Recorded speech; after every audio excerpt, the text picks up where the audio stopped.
बतावे चलो तुम्हें महाभारत से सुनाए के मिल जाई, रामायण से सुने के मिल जाई, लेकिन अभी 15 अगस्त बीतल है।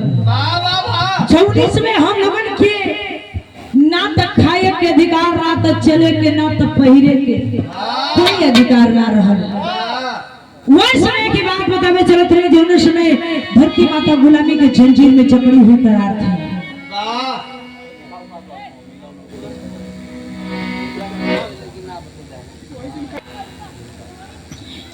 भूमिका निभाओ है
पाकिस्तान बंटवारा ना भइल, अंग्रेजन का जमाना रहा।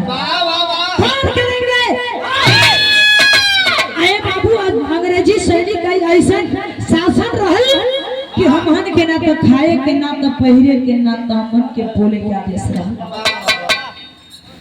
करेंगे उस समय अगर जो बोल देता था तो उसके घर का पूरा तहस नहस कर देते थे।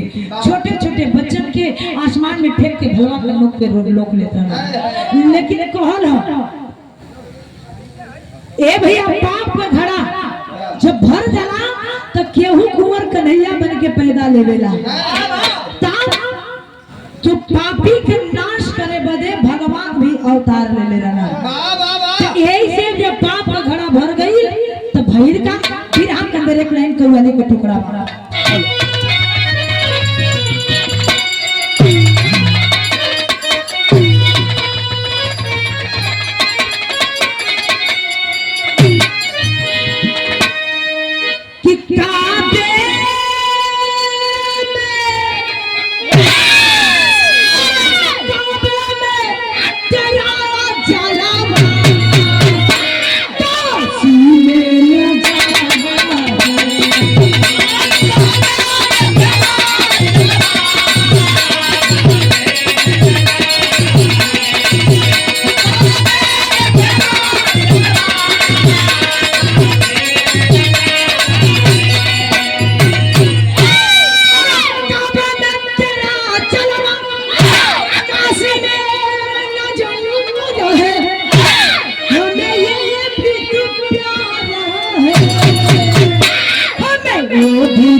चढ़ो में प्राम आशीर्वाद विचार रही और आदड़ी हमारे गार्जियन, हमारे गुरुजी जो कि हमको आज से नहीं, हम जब गाना जब सीखत रही, आज भी तुम्हारा सीखते बड़ी जब चालू कर ले रही हम गावे तो हमारे गुरुजी एक एक अक्षर लिखे और कविता के बतावे। कबूतर से ज्ञानी तो सच्चाई है। गुरु जी हमारे लिखा है भाई ज्ञानी तक पहुंचे ना बड़े आदरणीय परम पूज्य परम सम्मानित हमारे रमेश यादव कवि जी गुरु जी आ चुके हैं हमारे मंच में। एक बार ताली बजा के हमारे गुरु जी के लिए सम्मान करेंगे आप लोग।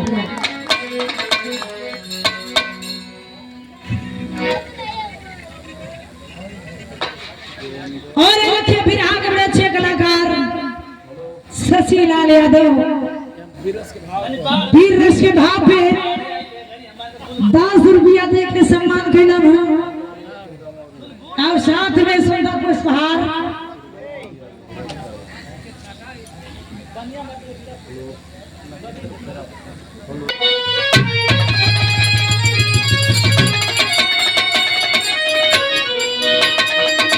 कि पागी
करेंगे हमरे हिंदुस्तान के जवान कर रहे हैं पागी तेरे झोली में दुश्मन की भी गोली है। अरे जवाना गोलियां से आज हमारे के फांसी के फंदे पर लटका दो कम नहीं है, लेकिन इसी गोली से एक दिन तुम लोग को यहाँ रहने नहीं दूंगा। गौर करेंगे जिस दिन तिरंगा नसीब हो जाएगा उस दिन इसमें छोड़ के धरती छोड़ के जाना पड़ेगा। लेकिन कहानी कहाँ क्यों चौरी शहर से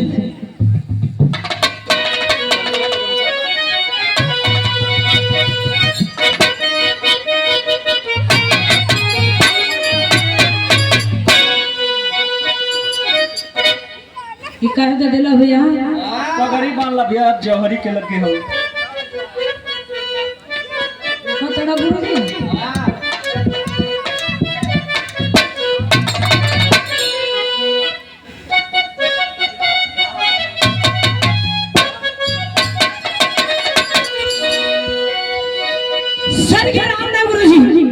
अपने जवानी के आलम में दम है। अरे रजा तर आलम भले छोटे से लेकिन घाव बड़ा बड़ी यार करता है। कोखा में लगा हुआ है कोखा धरा दे कैसे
तो के तो दार बाबू हो तोरे तो तोर बाबू हम मेरा नु क्या खेलना काम करेंगे पंजाब प्रांत के अंदर प्रमादी आए बाबू गुरदीप बढ़ रहा है, कुलदीप छोड़ रहा है।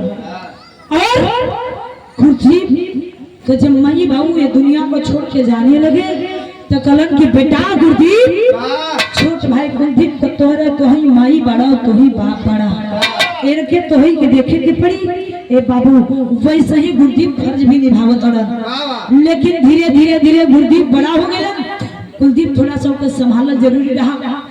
गुरदीप जाए अपन अखाड़े पे जहाँ बाबू रियाज पानी मार के आवे,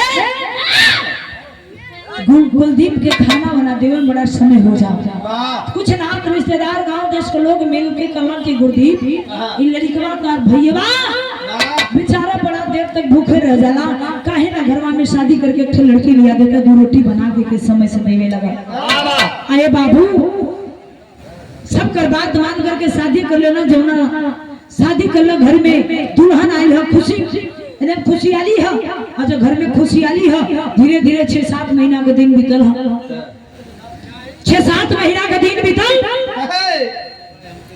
गुरदीप की अंग्रेज गुरदीप को देखा तो थर थर थर कांपे, अच्छा थर थर थर कांपे। चौड़ा रास्ते से गुरदीप आवा तो रास्ता उन्हें चेंज कर दिया। ए भैया उन्हें गुरदीप के मारे के जरिया खोजे लगा, उनके जरिया खोजत खोजत जरिया पौलम का उनके कमजोर बनावे का उनका छोट भाई गुरदीप रहा। आए बाबू पता लगावत लगावत अंग्रेज लाधंडर अपने सैनिकों के भेज करके कलेश की नाम करके पता लगा लो।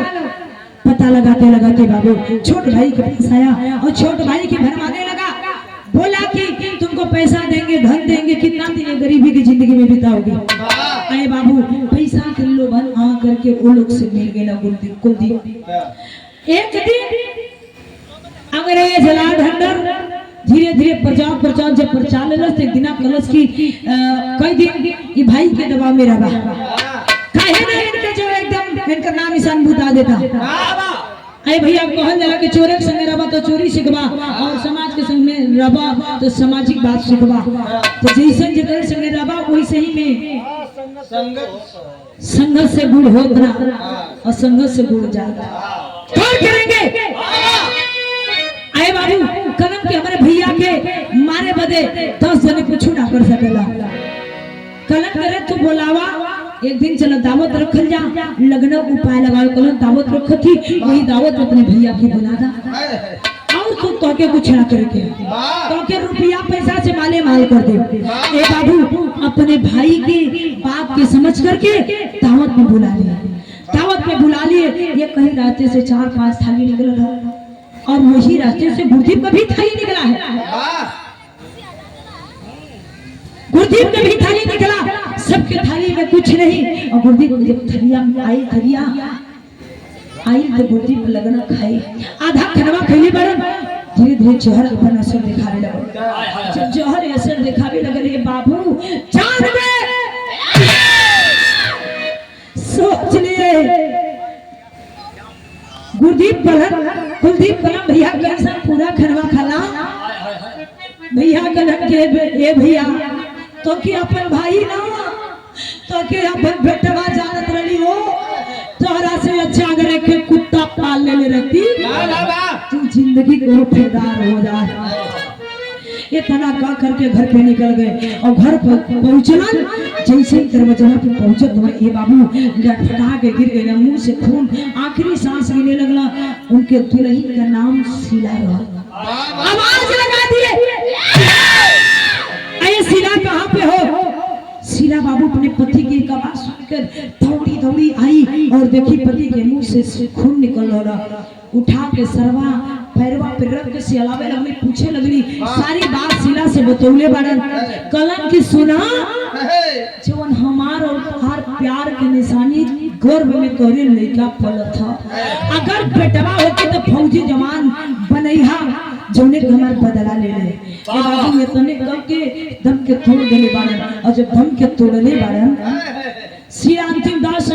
कैली रोवा तड़ी बेटवा अपने पति के वादा देले रहनी बेटवा का परवरिश करते बड़ी मिजाजी गई का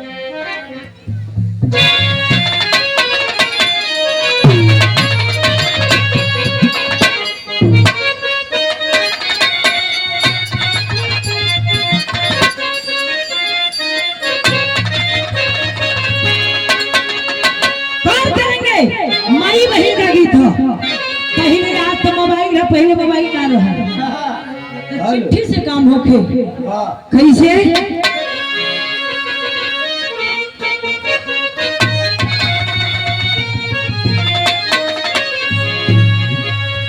कि आज एकादशी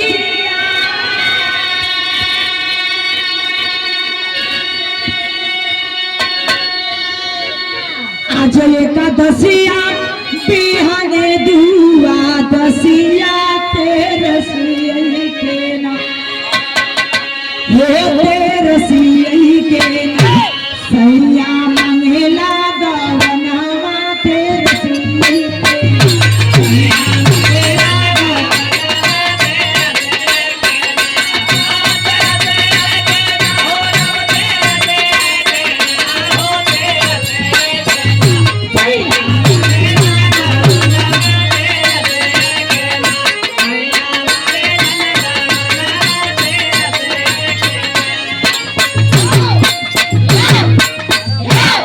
लेकिन गौर करेंगे हे बाबू दुल्हन जो सीना रही रोवतरी अपने बचवा के फाले बदे ये पापी पेट में थाना डाले पर था और देखिए प्रमाणी ब्रह्म सदे आराम मशीन के मलिकार महोदय चौथे विश्वकर्मा मजदहा की पावन धरती बाबूजी की ओर से इस भाव को समझते हुए 100 रुपया देकर के सम्मान किए। गौर करेंगे बाबू लेकिन शीला क्या करत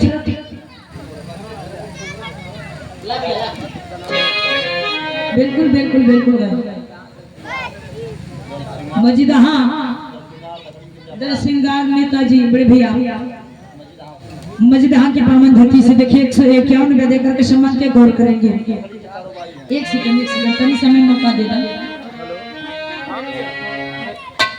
शीला रोवतरी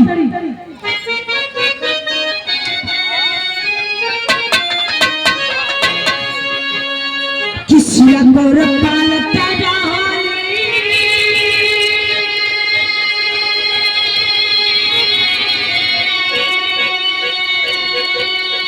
किसिया गौर पालता रहाली कोकियई मेरा कोयल फिरा ओ सायल पीरा मन मेरा कहलाई फिरावा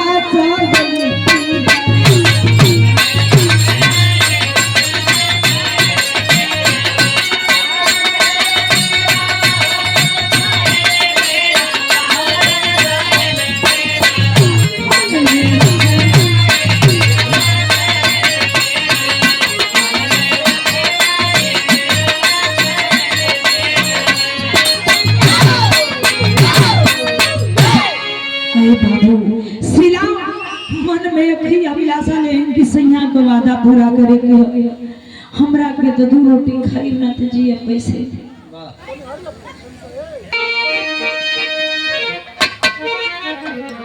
आए बाबू शीला के मन में एक ही सपना है वो सपना अपने अगर पुत्र जन्म रही तो के फौजी जवान अपने पति के बात को अभी तक याद रख ले बड़ी कलेजा पे पत्थर रख करके कुछ दिन के बाद एक सुंदर लड़का के जन्म देने बड़ी और जब लड़का के जन्म देने बड़ी तो एक बड़ी खुशी और एक बड़ी गम भाव भाई का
कोरक विश्वकर्मा बाबूजी की ओर से देखिए केवल बेदेकर के सम्मान के चरणों में प्रणाम आशीर्वाद की चाह रहे हैं। खबर करेंगे बाबू कुछ दिन के बाद एक सुंदर लड़का के जन्म दिली राम दुल्हा। कुछ दिन के बाद लड़का जन्म ले लड़का के पालन पोषण में खुशी आली बोले खुशी बोले गम लड़का के पालन पोषण होकर खान पान रखे लगली। धीरे धीरे लड़का 4-5 वर्ष का भइल। धीरे धीरे लड़का 4-5 वर्ष का भइल। स्कूल में नाम दाखिला करवली और जब एडमिशन करवली तो भइल का ठीक बड़ी मिजाजी लगा। बड़े भाई ने ना कि उनके जाए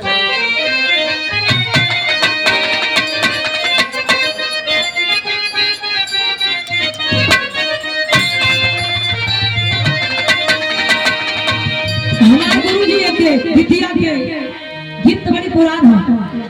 गीत वह हो कोनो बुढ़ऊ दादा कोनो मेहरारू के देख के कलम जब लड़की मोबाइल निकली तब कहीं कि तनिका गौर से देखा कि तनिका गौर से देखा बदल गई स्टाइल ये दैया स्टाइल ये दैया बेलना पुल्ले वाली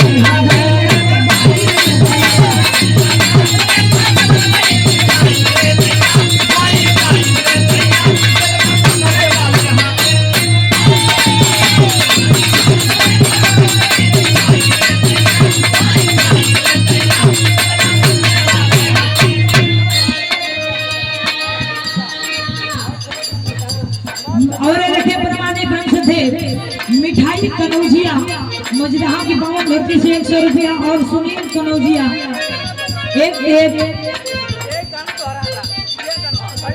एक ज्ञान रुपया देकर के सम्मान के चढ़ो में प्रणाम आशीर्वाद की चाह रहे हैं।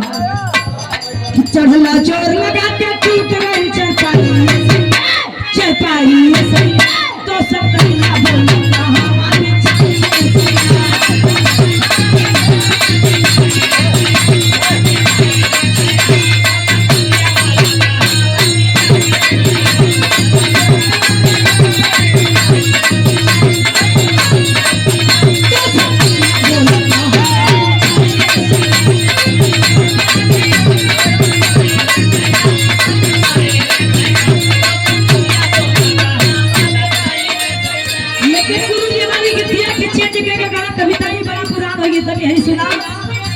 जियो फेल सीमा लादा ये अटेल राजा ये अटेल राजा रोजा भूला लगी देखो नया अटेल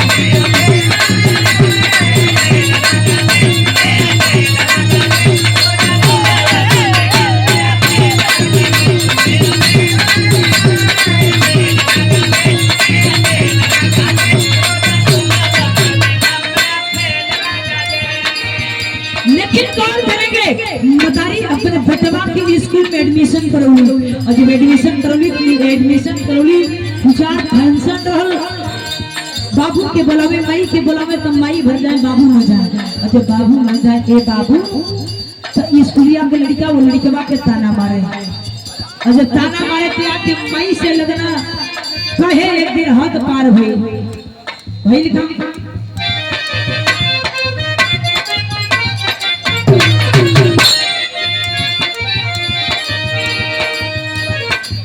बेटा रोजे पिए ममता के धार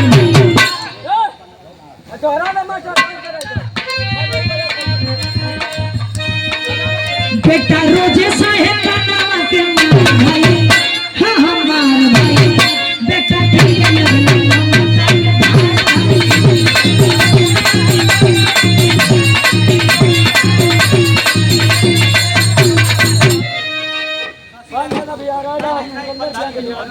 पंधारी यादव बड़े भैया की ओर से सिमरा की पावन धरती 100 रुपया देकर सम्मान किए। प्रमाणी प्रेम श्रद्धे डबल नेता बड़े भैया की ओर से शशि भैया के गांव का वहां दिखाए 100 रुपया देकर के सम्मान किए। मतारी बेटवा के जब स्कूल में नाम जब एडमिशन करली तो भैया का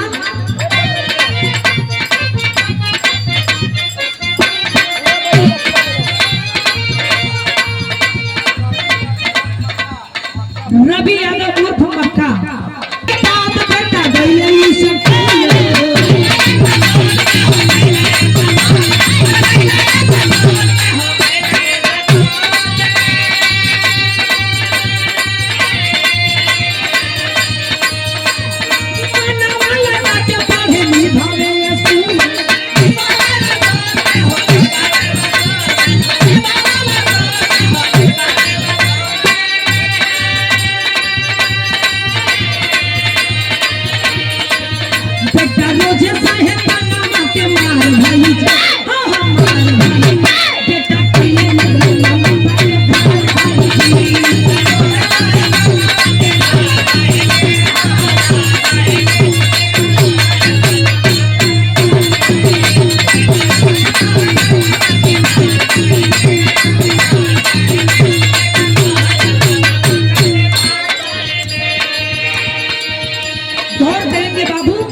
दुनिया के लड़का बाबूजी ना देखा तो लोग ताना मारे कि न जाए औलाद है, बेकार बाप पे औलाद है, एकरे तो बाप को पते ना हो।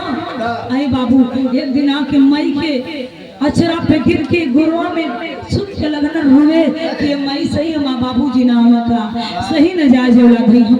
हम के लोग स्कूल के बहुत लड़का ताना मारे लगा। आई बाबू मतारी के मन में बड़ा तकलीफ हुई, लेकिन कल की बेटवा कहा बाबूजी कल देश बहुत जवान हुआ बॉर्डर के इतना उनके देशभक्ति रग रग में भर गई था कि उनके औलाद के मौका नहीं मिला था। जब तू 1 साल रहला अइलन तो नामकरण कैलन और नामकरण करके चल गेला, तब से अइलन ना ए बाबू छौना लड़कवा के बतौली के बेटा तहार नाम जो अमरदीप रखला बाबू, तबे से तो बाबू के तू दिल के अरमान रहला। आए भैया लेकिन बेटा का नाम आई हमके छिपावत हो कलन की नहीं बेटा बेटवा जीत गेल तो मतारी गुस्सिया के सोचलस कि बेटवा भी 20-21 वर्ष के हो गई है, काहे के सच्चाई बता देती कैसे पिता बचपना आई जवानी, पिता बचपना आई जवानी 21 वर्ष जब पार किया अस्थि कलश से हाथ में डाकू सच्चाई बुझा रही। जब बचपना बीत गई जवानी के दलित पे पैर रखले बाड़न ये बाबू तो मतारी से जीत के लन तो मई जाके वो मलैया में से अस्थि और कलश वही पति का अस्थि रखले रही ले करके एक हाथ में अपने पति का फोटो और पिस्तौल ले करके वही बेटवा के सामने आकर के खड़ी हो गई। कली रोज रोज पूछे ना बाबू कहाँ हुआ ना ये तार बाबू हो ये तार चाचा तेरे पापा का दुश्मन तार चाचा है, तुम्हारे पापा के देख के अंग्रेजन के थर टंगरिया कापे, लेकिन तार चाचा पैसा के लोभन धन के लोभन तेरे पापा के जहर दे के मरवा देलन। लेकिन ये बेटा तू जब 7 महीना के पेटवा में रहला ना तो तोहरे बाबू जब ये दुनिया से जाए लगला ना तो एक ही उनका अरमान रहल कि तू जवान हो जाइबा तो अपने बाप को बदला चुकेगा। ये बेटा नहीं के अरमान और पानी मत फिरिया बाप का वादा हमरे दूध का कर्जा खत्म हुई वही दिन जब ना बाप का वादा पूरा कर देगा। गौर करेंगे बाबू लड़का मतारी का बात सुन के भाई का बिरहा कर तेरी से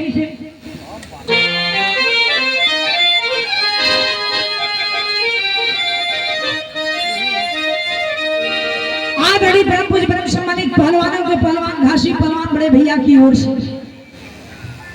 रुपए दे करके सम्मान किए भैया की छोड़ो में प्राम आशीर्वाद की चारी और साथ जब राशि साफा दे करके सम्मान। हाँ नहीं सही बात 22 तारीख के दिन जाएगा ना कौन करेंगे फिर हम अंदर चली से कैसे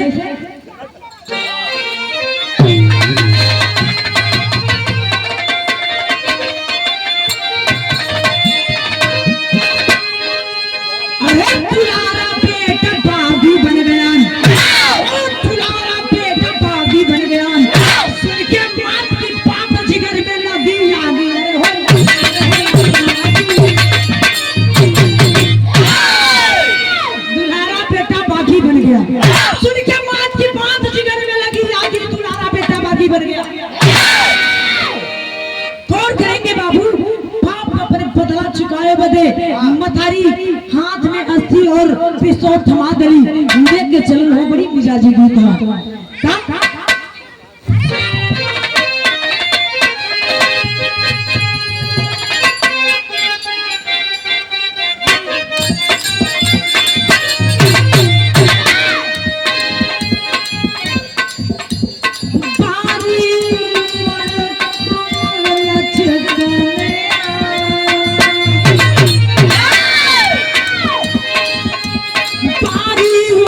कमर लचकनिया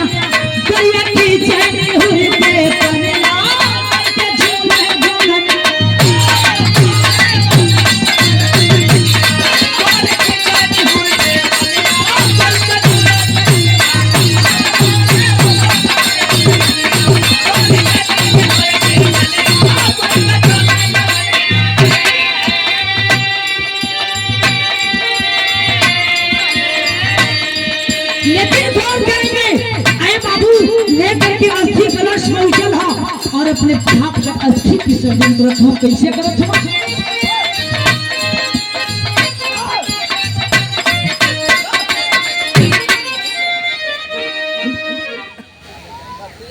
पतियार को डाल चकाई से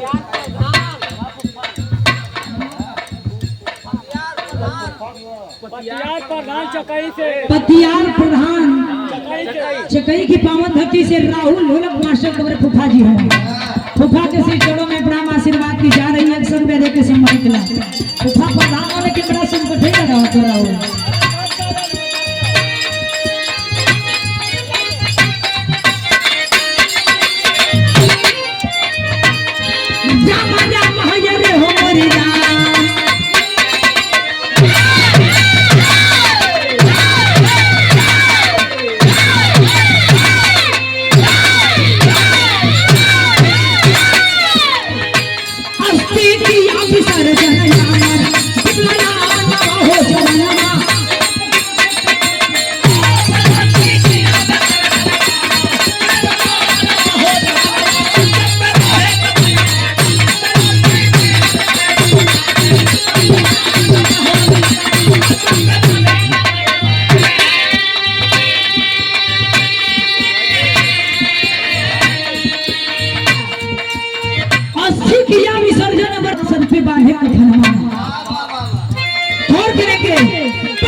तू तो हमार लइका ना रे कलक कवन बेटवा रे कलक भाई के ना भइले तो बेटवा के कवन जब अपने फिट्टी के भाई के ना भइले तो बेटवा खबे अस्थि विसर्जन करके पहिला लक्ष्य चाचा के गोली मरले हो माई के आवाज आवे लगल कवन माई वही सीला मतारी कहे अरे मर्दी अरे बेटा वो के छोड़ो आगे निकला ए बाबू बाइक बतिया जब पनवा में गई हां तो के छोड़ के झटपट निकलल हो वही 2-3 गोली दगले बड़ा चाचा के वही करहत हो छोड़ छाड़ के चल देना अगवा गइला तो गुरदीप अब्दुल चौना दोस्त का नाम बताओ जरा अब्दुल पूरा लोग ताना मारे लेकिन अब्दुल कभो ताना ना मारे अरे बाबू अब्दुल चा करके हथवा खिसिया के पकड़ ले ले कल से दोस्त आज से साथ में जिएंगे और साथ में मरेंगे कहे ना कहे कि ना हमार लड़ाई हम लड़ ले कहे ना तुहार भला हमारो दुश्मन है हम वही चलो हथवा काय को वही दिन हाथ छूटे जगने सांस छूटे वही दिन हाथ छूटे ए बाबू ले करके बाइक सारे मतारी लड़कार दली फिर लाड अंडर तो भगल जाता मेन दुश्मन तो भागा जाता तो भई का गीत बड़ी मिजाजी है विदा कर यात्री जी एक मिनट गुरुजी सात प्रजा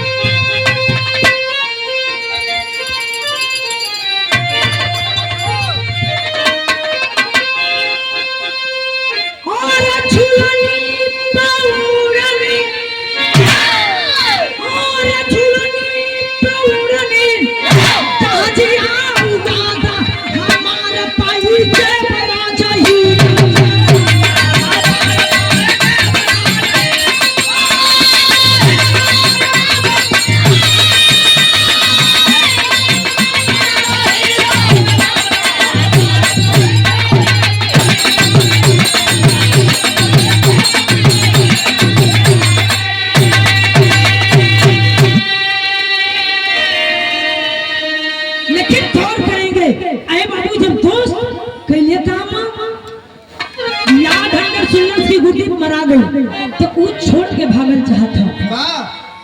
तब भई तब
शिकरिया अरे बाबू याद हंडर सुलस के गुरदीप तो मरा गई।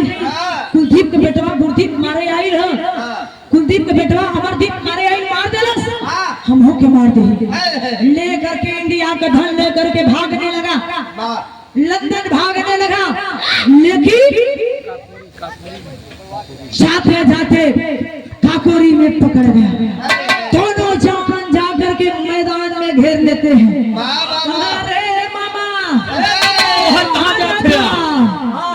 अरे तनी हेने आवा अब तो कहाँ जाता है झूठे कौन करेंगे। अरे बाबू लाड हंडर के घेर के तना ढेर गई हम इतना गोली मरलम हल्का हल्का सांस कहे तो के जिंदे जलाऊ काहे से कि हमारे बाप के तू जिंदे आग में झोंक देला। हमारे ये दुनिया ना देखे देला, ये दुनिया से हमारे बाबू को उठा देला। आज तो के जिंदे आग में जलाई। ए बाबू मार करके सांस चलत था और इंडिया के धन इंडिया में लुटा देलन। और जोन बचल वो गड़िया में डाल के पेट्रोल डाल के लाड हंडर पे डाल के वही में पेट्रोल डाल देलन। जर गल पूरा। दोनों जवान आगे बढ़त है। पहला लक्ष्य पूरा भइला, जो पहला अरमान सपना पूरा भइला तो आगे मतारी का कदम चुमल चाहत हुआ। कैसे बाबू पापड़ से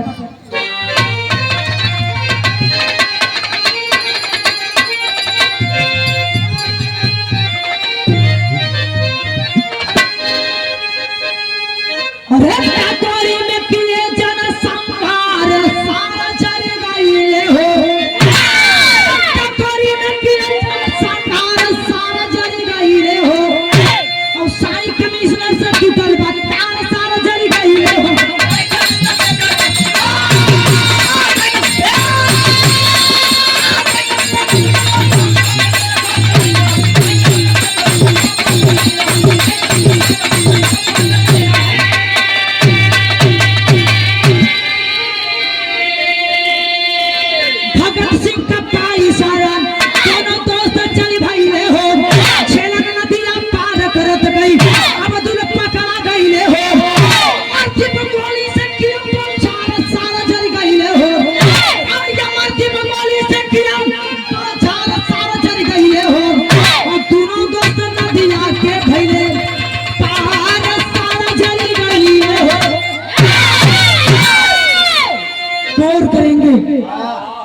काकोरी में किए जन संहार सार जर गईले हो।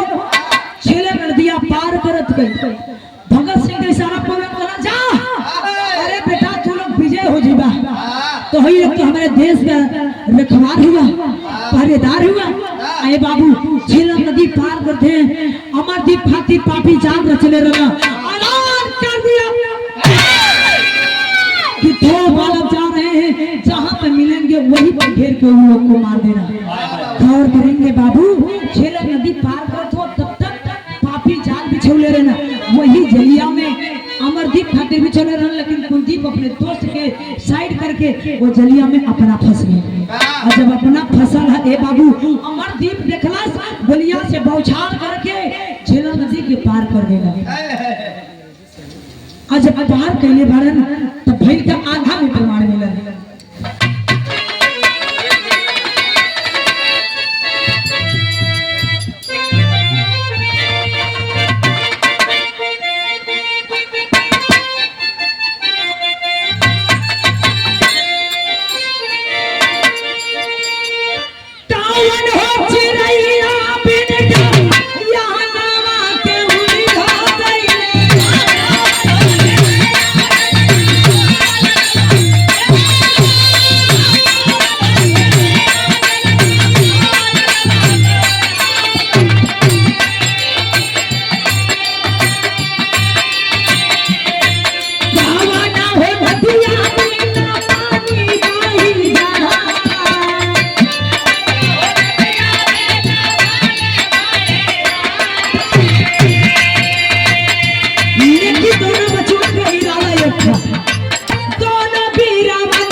और ये देखिए हम लोग के शुभ चिंतक हर कलाकारों के भगवान आदरणीय परम पूज्य परम सम्मानित हमारे गार्जियन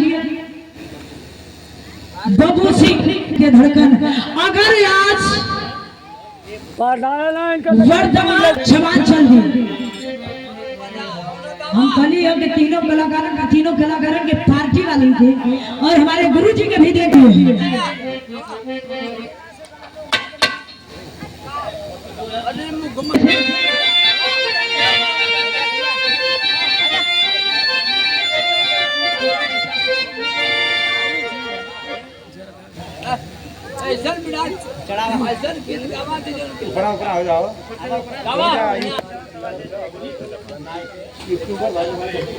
न जात के लिए न मजहब के लिए प्रधान जी के लिए एक बात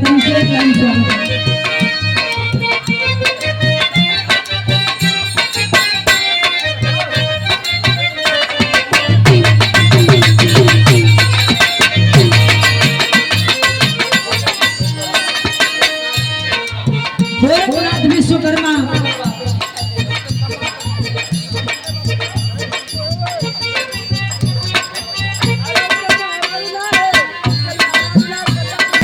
बाबू जी की ओर से देखिए एक स्टॉल, एक रुमाल और एक क्याउन में देकर के सम्मानित हुए।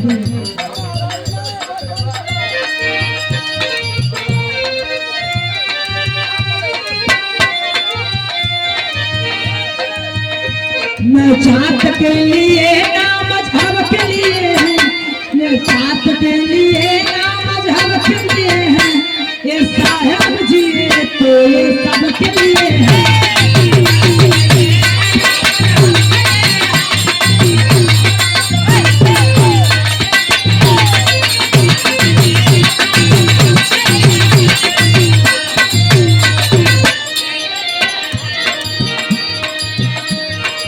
न घर के लिए न सरहद के लिए है,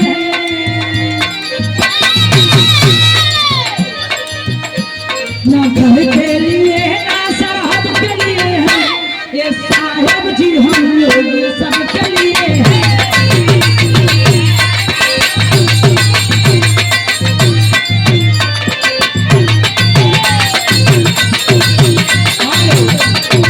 लेकिन अपना पे गौर करेंगे, बिरहा से ध्यान ना हटे, बस मुश्किल से 5 मिनट से भी कम। तू लगैला बहन चुपचाप बैठवा कि ना इरादा दोनों का एक है जवान चल दिए हैं कैसे चले हैं बाबू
कर दे लेकिन जवान कहे कब मरेंगे जब ये गीदड़ों को मार करके तभी हम लोग मरेंगे पूरे अंग्रेजों के मार करके इनकलाब जिंदाबाद का नारा लगा करके भारत माता के गोद में समा गए गोद में समा गए बाबू मतारी आ रहा है कहे तब के तोड़ दिली और यार दोनों जवान शहीद हो गया लेकिन मरला हुआ अमर हुआ अगर जिसका इतिहास में नाम लिखा जाता है वो अमर होता है तो 500 एक टेंटे का 500 टेंटे का 1000 भाई 1000 ना दूर जब में हरा हुआ है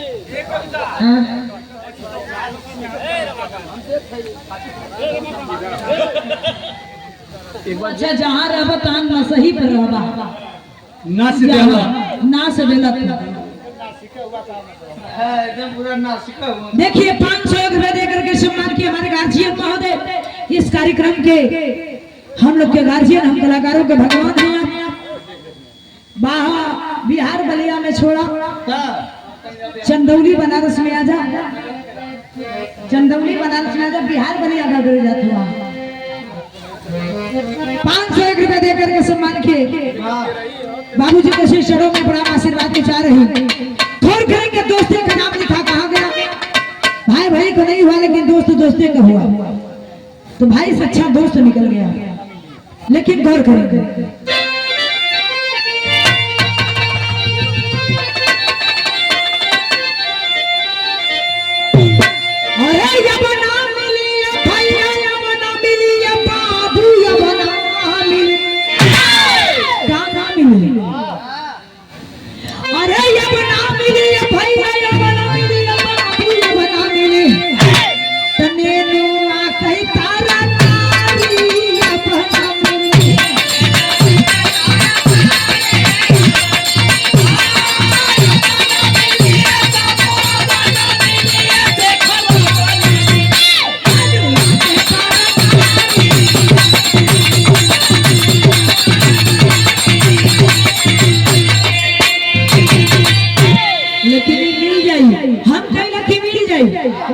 तरकारी मिल जाए देसी घी को सुहारी मिल जाए नौकरिया सरकारी मिल जाए लेकिन ये बाबू मिली का मेहर जाई मेहरियो मिल जाए लेकिन कौन चीज ना मिली अरे ये बना मिली भैया अब ना मिली बाबू ये बना मिली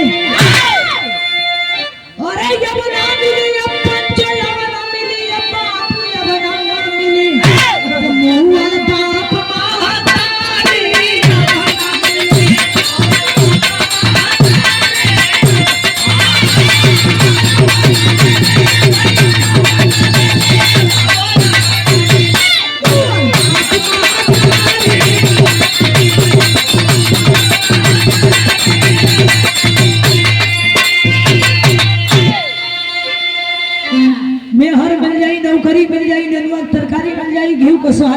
लेकिन माई बाबू के मरला न मिली हमारा। गौर करेंगे लेकिन बिरहा पे गौर करेंगे।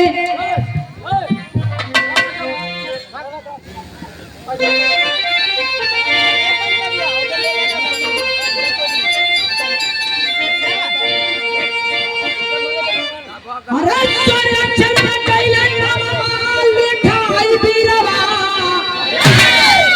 सोना चल गइले नवा लिखाई बिरवा, दोस्त गइले नवा दोस्ती कैली भाई बिरवा।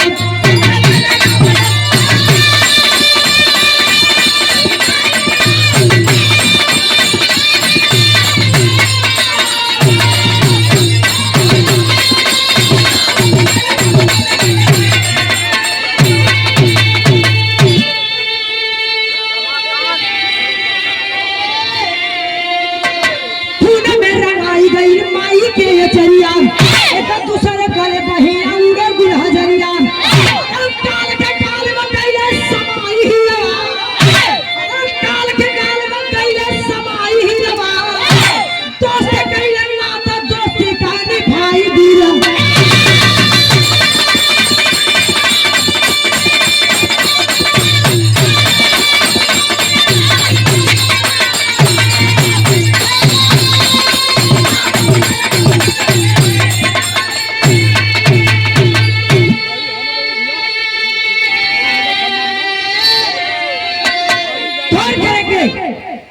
सरिया वाला ए भैया दोस्त गइले नाता दोस्ती करनी भाई बिरवा। बोला हम कुछ को बिरा गावा होइगा ना हम चापत रे हमरा जेबम जाई चापाई चापत नीचे ये गैस प्रजापति मजरहा के पावन भक्ति से संदीप नसीपुर की पावन धरती बड़े भैया की ओर से एक बनारसी साफार 100 रुपए देकर के सम्मान किए हैं। प्रदुम प्रजापति बड़े भैया की ओर से 100 रुपए देकर के सम्मान किए और साथ में सुंदरपुर स्वाद बड़ा सम्मान बनारसी साफा देकर के सम्मान किए। हम चाहते हमारे गुरुजी जो कि हमको यहाँ तक पहुँचाने का कष्ट किए आदरणीय रमेश यादव कवि जी, गुरुजी जाते के मंच में आ जाए, थोड़ा स्वागत हो जाए।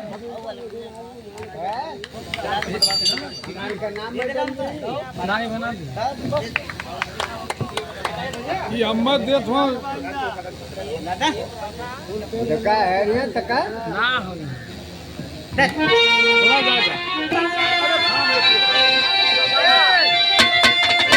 कथन करे कवि चरित